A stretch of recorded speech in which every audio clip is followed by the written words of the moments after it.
कारण वो ऐसा मानता है कि मैं धनवान हूं, मैं कुलवान हूं। कुछ नहीं है, मरा तो कुछ है क्या, सब यही रह गया। वो ब्रह्म फिर निकल गया, फिर जो उसने कामना की उसके अनुसार फिर उसे नया जन्म मिला। तो पावर शीतलता फेंकने लगी, हीटर पावर गर्मी फेंकने लगा, पंखा पावर हवा फेंकने लगी, हाइड्रोजन पावर लाइट फेंकने लगा, फिर वहां अभिमान कर लिया। ऐसे भटकते भटकते अनंत जन्म व्यतीत हो गए हमारे। अब हमें मानव जन्म फिर मिला है कि हम अपना कल्याण कर लें, लेकिन पावर है वो न पंखा है, न एसी है, न हीटर है, न हाइड्रोजन है। वो पावर है, उसका जहां प्रयोग होता है अपना मंगल कर लें। तो हमको मैं के आगे जो जो भी है वो सब हटाना, डिलीट करना है। अब जब ये लग जाता है मैं भगवान का भक्त, तो उसके अनुसार, यंत्र के अनुसार वो अपना स्वरूप प्रकाशित कर देता है। ऐसे ही ये ब्रह्म पावर है, परम पवित्र है, क्योंकि भगवान से जुड़ गया ना। जो माया से जुड़ करके मैं है वो अपवित्र है, जो भगवान से जुड़ करके है वो परम पवित्र है। अब भगवान से जुड़कर, जैसे मैं भगवान सुअर में गया तो अपने को सुअर देख रहा है, मनुष्य में आया तो अपने को मनुष्य देख रहा है, लेकिन ये आकार उसके तो नहीं है ना, ये बिजली का आकार थोड़ी है। बिजली का दास हूं, मैं भगवान का सखा हूं, मैं भगवान का जो भी भाव करता है वो सब पवित्र है, जो कि भगवान से जुड़कर, और जो माया से जुड़कर है वो अपवित्र अहंकार आ जाती है। वैसे ही अपना स्वरूप प्रकाशित कर देती है यंत्र के अनुसार, लेकिन बिजली का कोई रूप नहीं है, वो एक पावर है। ऐसे ही ब्रह्म पावर है वो बांधने वाला है, वो त्याज्य है, उसका त्याग करना चाहिए। उमेश प्रताप सिंह जी बस्ती से। महाराज जी आपके चरणों में चरण स्पर्श। भगवत पावर है जीव, उसका कोई रूप नहीं है।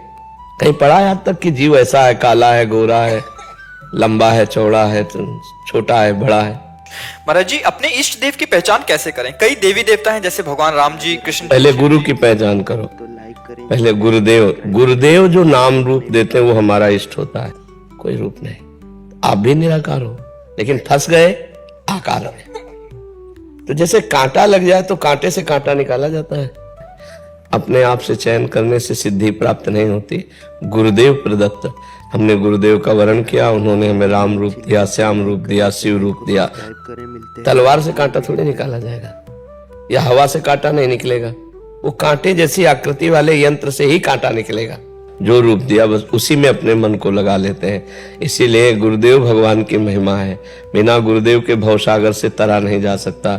चाहे तो हम आकृति से फंसे हैं, आकार में फंसे हैं, तो हम आकार से ही मुक्त हो गए। हमारा स्वरूप तो निराकार है ही है। हे शिव विरंच सम होई, गुरु बिन भव निधि तरह न कोई। तो हम पहले गुरुदेव की खोज करें और गुरुदेव मिले, फिर हम गुरुदेव जो बतावे नाम, जो भगवान का मानो, चाहे साकार चाहे निराकार, पहले अपने स्वरूप को देख ले।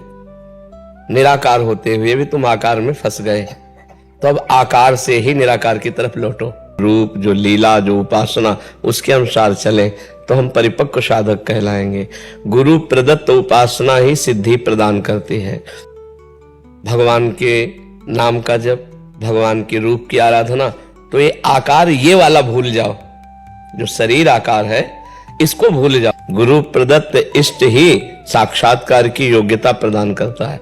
गुरु प्रदत्त नाम ही इष्ट का साक्षात्कार करवाता है।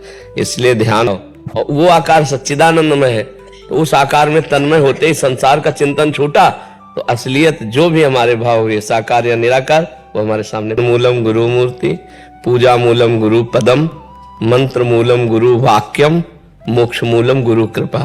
ये सब गुरुदेव के ऊपर है। नहीं तो आपने गुरुदेव का वर्ण किया, प्रकाशित हो जाते हैं। समझ पा रहे आप? तो खूब नाम जप करो, हमारी बात मान लो, इस चक्कर में ना फंसो आप। जी नाम जप कौन सा किया? हाँ, तो इसीलिए तो जब तक ब्याह नहीं होता तो लड़की 10-20 फोटो रोज देखती है, पता नहीं कौन दूल्हा इसमें हो। अब हमसे पूछोगे तो हम तो राधा नाम के आशिक हैं, हम तो कहेंगे हाँ तो शिव शिव जपो, सांब सदा शिव जपो, ठीक है। लेकिन ब्याह होने के बाद अगर 10-20 फोटो देखे तो गलत मानी जाएगी कि नहीं मानी जाएगी? तब तक गलत नहीं मानी जाएगी जब तक तो अभी ब्याह नहीं हुआ आपका।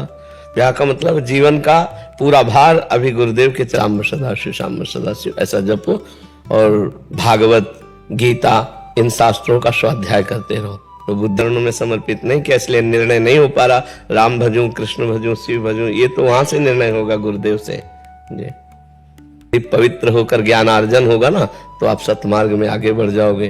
पाप आचरण से बचो, अपवित्र भोजन से बचो, अपवित्र वार्ता। राजेश कुमार जी चंडीगढ़ से। जी राधे राधे महाराज जी। महाराज जी आप कह रहे हैं कि आप निराकार उपासना के पथिक थे, बट आपका सत्संग पवित्र विचार इनसे बचो।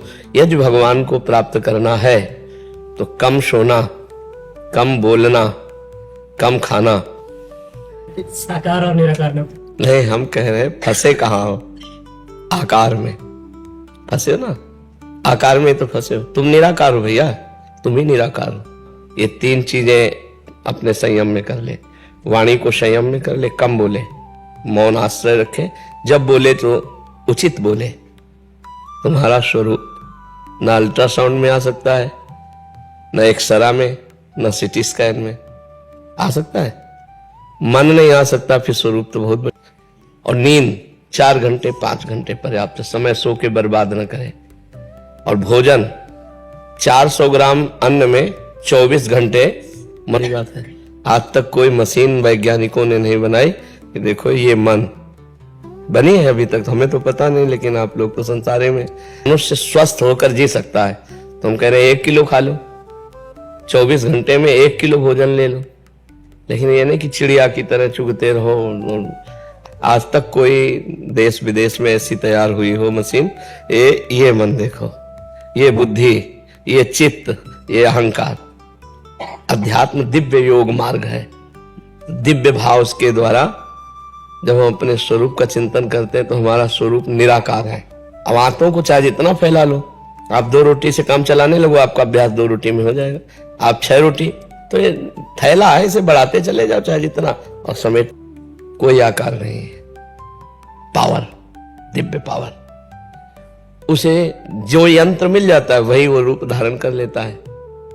जैसे एसी तो चले, तो भोजन कम, बोलना कम, सोना कम, तो साधना प्रारंभ हो जाएगी। उचित भाषण, पवित्र भोजन, पवित्र, ठीक है। कैप्टन संजीव कुमार सारस्वत जी। महाराज जी हम वृंदावन से बहुत दूर रहते हैं, हम दुबई में रहते हैं, तो महाराज और भक्ति करना चाहो तो लंका में भी विभीषण जी ने भक्ति कर ली। दुबई तो लंका जैसा तो नहीं है। करवासा तो हमें लगता है बहुत से भारतीय दुबई में भी वास करते हैं, और भक्ति के लिए कोई दुबई में प्रतिकूलता नहीं है। राधे राधे दोस्तों, वीडियो अच्छी लगी तो लाइक करें, चैनल को सब्सक्राइब करें। मिलते हैं और एक नए वीडियो पे।